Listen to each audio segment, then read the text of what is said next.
Save చేయడానికి ready అయిపోయినటువంటి వ్యక్తి నేను ఎస్సీ కమిషన్ అధికారులందరికీ అలాగే ప్రింట్ మీడియా ఎస్సీ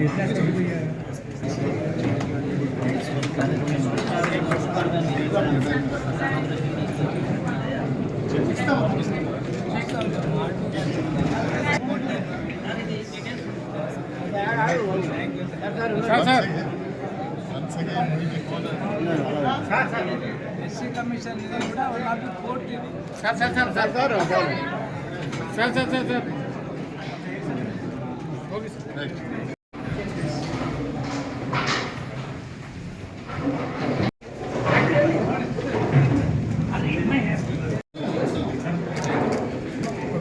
మన జిల్లా ఎస్పీ గారు హాజరైనటువంటి అధికారులందరికీ కూడా ఈ కార్యక్రమానికి స్వాగతం పలుకుతూ చిన్నరాములు గారికి స్వాగతం పలుకుతూ అలాగే జిల్లా శ్రీ కేఎస్ జవహర్ గారికి ఆహ్వానం పలుకుతూ ఉన్నాం. గౌరవ సెక్రటరీ గారికి శ్రీ గారికి షెడ్యూల్డ్ కులాలు రూల్ ఆఫ్ రిజర్వేషన్స్ ఎస్సీలపై అంశాలపై సమీక్షా సమావేశంలో భాగంగా ఈరోజు మన జిల్లా రాజమహేంద్ర ఈ ప్రజా ఫిర్యాదులో సుమారుగా 47 అప్లికేషన్స్ వచ్చాయి. అదేవిధంగా జిల్లా సిబ్బందికి మన జిల్లా నుంచి మన జిల్లా యంత్రాంగం నుంచి ఇందులో ముఖ్యంగా మన జిల్లాలో మొత్తం 18 లక్షలు అనగా సుమారు 20% జనాభా చట్టం 19 చట్టం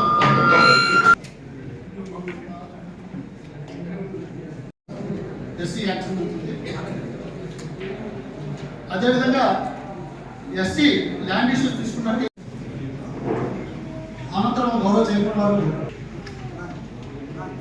కానీ దాన్ని రూపుమాపడానికి కానీ దాన్ని మనం ఏ విధంగా చేయాలంటే పరిస్థితి అధికారులుగా మీకు అదేవిధంగా పర్యవేక్షించిన ఇక్కడికి వచ్చినప్పుడు ఒక ఎక్స్పీరియన్స్ ఉంది. అది మీ అందరితో షేర్ చేసుకునేది కాదు. అది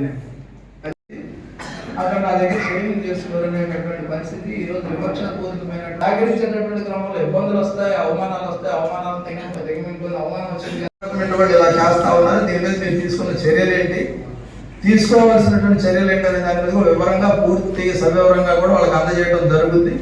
దాంతో ఎక్కువ ఎక్కడైతే ఉన్నాయో ఆ ఏరియా ప్రోన్ ఏరియాని మనం ఐడెంటిఫై. కొంత విచిత్రమైన పరిస్థితి ఏంటంటే 2022లో జరిగినటువంటి సంఘటనకి పోలీస్ అధికారులు వాళ్ళు కూడా కోరుతా ఉన్నారు. దాంతో పాటుగా ఈరోజు ప్రయారిటీ కాదు కానీ ఇక్కడ జరుగుతున్నటువంటి విషయాలన్నింటినీ కూడా తెలుసుకోవాలని తెలుసుకున్న కమిషన్ చైర్మన్ గా నేను, అదేవిధంగా సెక్రటరీ చంద్రరాముడు గారు, దాంతో పాటుగా ఈరోజు ఈ సమావేశం ఏర్పాటు చేసినటువంటి కలెక్టర్ స్వరూప్ గారు, అదేవిధంగా ఎస్పీ గారు చేసి మీ అందరికి కూడా ప్రత్యేకంగా ధన్యవాదాలు తెలియజేస్తా ఉన్నా.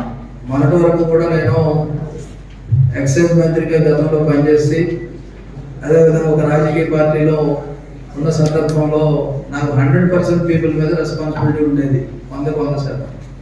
ఇప్పుడు నాకు పరిధి పూర్తిగా తగ్గిందనే కన్నా కూడా ఎవరైతే డ్రమ్ ట్రేడ్లో ఉన్నారో వారి అప్లిఫ్ట్ గురించి అనేది నేను తీవ్రంగా ఆలోచన చేసినటువంటి పరిస్థితి. ఆలోచన క్రమంలో సంఘర్షణకు గురవుతా ఉన్నాను నేను కూడా. ఎందుకంటే ఈ కమిషన్ అంటే దానికి ఉన్నటువంటి చట్టపరిధి కానీ దానికి ఉన్నటువంటి విస్తృతమైన అధికారాలు కానీ అధికారులు కూడా తెలియని పరిస్థితుల్లో ఈరోజు ఇక్కడ పర్యటనకి రావడం జరిగింది.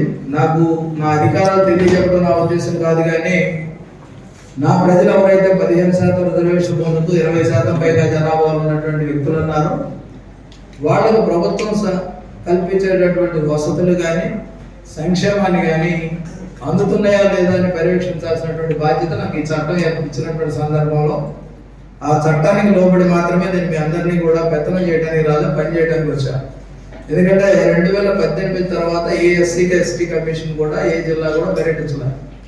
నేను వచ్చిన తర్వాత ఈ ప్రభుత్వం యొక్క లక్ష్యం, ఎందుకంటే ఏదైతే కూటమి ప్రభుత్వం నన్ను నమ్మి ఈ బాధ్యతలు అప్పచెప్పిన తర్వాత ఈ బాధ్యతలకు అనుగుణంగా రాజకీయ పార్టీకి నేను ఎప్పుడు కూడా ఉన్నటువంటి సందర్భంలో కట్టవ కూడా తీసేయటమే కాకుండా పార్టీకి కూడా రాజీనామా చేసి దూరంగా పార్టీలకు అతీతంగా నేను పనిచేస్తున్నటువంటి పరిస్థితుల్లో మీ అందరి సహకారం నాకు అవసరమే ఉన్నటువంటి పరిస్థితుల్లోనే మీ అందరి దగ్గరికి నేను రావడం జరిగింది. వచ్చిన సందర్భంలో మనందరి యొక్క ఫీలింగ్ ఏంటంటే రిజర్వేషన్స్ బాగానే ఉన్నాయి కదా, 77 ఏళ్ళు 75 ఏళ్ళు దాటిపోయింది కదా, ఇంకా ఎందుకు అనే అపోహ కొంతమందికి ఉంటారు. దానికి ఈ మధ్యకాలంలో నేను కూడా కొన్ని సందర్భాల్లో వాళ్ళ వాదనకి వాస్తవానికి ఆమె దగ్గరగా ఉందో ఒకసారి ఆలోచన చేద్దామా అని కూడా నేను కూడా తటపటాయించినటువంటి పరిస్థితుల్లో నేను పర్యటించినటువంటి గ్రామాలకు సంబంధించి కానీ, నేను పర్యటించిన ప్రాంతాలకు సంబంధించి కానీ, అర్బన్ ఏరియాలో కులరహిత సమాజం అయితే ఉందేమో తెలియదు కానీ, నేను పూర్తిగా గ్రామీణ వాతావరణంలో పుట్టి పెరిగి అక్కడే రోజుకి వారంలో కనీసం 4 రోజులు నేను గ్రామంలోనే ఉంటాను, నా సొంత గ్రామంలో. అక్కడ ఉన్న సందర్భంలో నేను ఈ పొజిషన్ ఉన్నా కాబట్టి నన్ను అందరు గౌరవించవచ్చు. కానీ నాకు ఎవరైతే వారసులుగా ఉన్నారో, లేదంటే నా కులం ఏదైతే ఉందో, లేకపోతే నాకు ఉన్నటువంటి ప్రాంతం ఏదైతే ఉందో, నాకు ఉన్న సమాజం ఏదైతే ఉందో, ఆ సమాజాన్ని నాతో పాటు నా స్థాయికి తీసుకెళ్ళేటటువంటి ప్రయత్నం జరుగుతున్న సందర్భంలో కొన్ని ఇబ్బందులు చూస్తా ఉన్నా.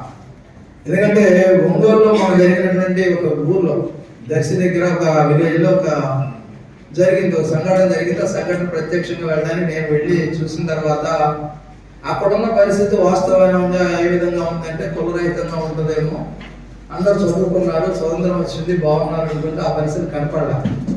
అయితే గతంలో మన అందరం కూడా చూస్తారు 2 క్లాసుల విధానం ఈ రాష్ట్రంలో కానీ ఏదైతే మనకు ఉందని మనం అందరం కూడా అనుకుంటాము. ఆ 2 క్లాసులు లేదు, మొత్తం రూపుమారిపోయింది. ఏదైతే ఎన్టీ రామారావు గారు తెలుగుదేశం ఆవిర్భావం తర్వాత అక్కడ ఉన్నటువంటి బస్సులన్నీ మారిపోయి పట్టెల పట్టవారి విధానం రద్దయింది, 2 క్లాసుల విధానం రద్దయిందని నేను కూడా అనుకున్నాను. ఆ విధంగా కొంతకాలం జరిగింది.